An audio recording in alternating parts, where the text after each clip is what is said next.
Everyone, গত ব্লগে আপনারা দেখেছেন আমরা কুয়াকাটা চলে এসেছি। আর কুয়াকাটা এসে আমরা উঠেছি Kuakata grand hotel and sea রিসর্টে।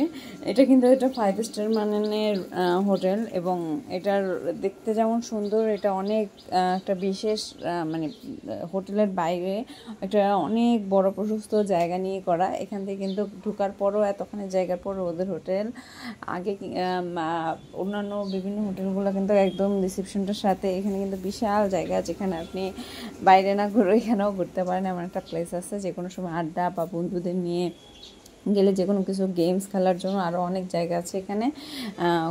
বিভিন্ন টেনিস খেলার কোর্ট, অনেক কিছু রয়েছে, অ্যাক্টিভিটিস, জিম, যাই হোক আড্ডা টাড্ডা দেওয়ার জন্য, ঘোরার জন্য বিষয়টা প্রশস্ত জায়গা আছে। এই হোটেলটা আমার কাছে এই পরিবেশটার জন্য অনেক ভালো লাগছে, তাই আমরা কুয়াকাটা গ্র্যান্ডে উঠছি এবং এখানেই থাকবো এবং এনজয় করব। এরপরে আমরা রিসেপশনে বসে সকল ফর্মালিটিস ফিল আপ করে আমাদের রুম যেটা সেটা আমরা বুঝে নিই। আর যেহেতু আমরা একটা ভ্যাকেশনে গেছি, রুম কিন্তু পাওয়াটা খুব টাফ। ওই সময় আগে বুকিং না থাকলে কোনো জায়গায় রুম পাওয়া যায় না। আর এই হচ্ছে আমাদের রুম, এটা একটা কাপল রুম।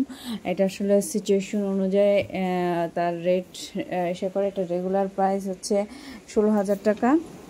আমরা 50% ডিসকাউন্টে 8,000 টাকার রুমটা নিয়েছি। এটা কিন্তু ওদের ডিলাক্স কাপল রুম।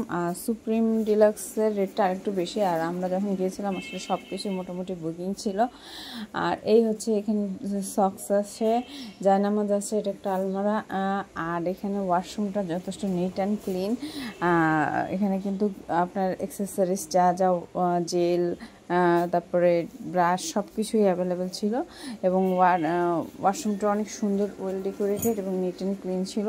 আর আমরা আসলে কোথাও গেলে সবার আগে ওয়াশরুমটাই দেখি যে ওয়াশরুমটা কীরকম। ওয়াশরুম ভালো না লাগে সেই রুমে আসলে থাকতে হচ্ছে না। ওদের রুমের পরিবেশ এবং ওদের প্রত্যেকটা স্টাফের বিহেভিয়ার কিন্তু খুবই ভালো ছিল। আপনারা যে কেউ গেলে এখানে আমি বলবো অবশ্যই কুয়াকাটা গেলে কুয়াকাটা গ্র্যান্ডে উঠতে পারেন। আর ওদের কিন্তু মর্নিংয়ে কমপ্লিমেন্টারি ব্রেকফাস্ট রয়েছে। আমরা ব্রেকফাস্ট শেষে, ব্রেকফাস্টটাও ভালোই ছিল কিন্তু ওখানে আসলে আমার শ্যুট করা হয়নি। এরপর আমরা সুইমিং করতে চলে আসি। নাজরালি আসলে ঘুরতে বা রিসোর্টে থাকে সুইমিং করার জন্য, কিন্তু একটা ডুব দিয়েছে সুইমিং পুলে। এরপর জ্যাকোজিতে নামছে। আসলে ও সুইমিং পুলে অনেক এনজয় করে। ওর সুইমিং পুলের জন্যই ও চায় একটা ভালো রিসোর্ট বা হোটেল থাকে। নর্মাল কোনো হোটেল বা রিসোর্ট ওর ভালো লাগে না। জ্যাকোজিতে অনেক মজা করছে, কিন্তু সুইমিং পুলও এই পোর্শনে কম পানি থাকে তো সেখানে অনেক এনজয় করছে। নেক্সট ব্লগগুলো ঘোরাঘুরি দেখার জন্য চ্যানেলটা সাবস্ক্রাইব করে পাশে থাকুন। আল্লাহ হাফেজ।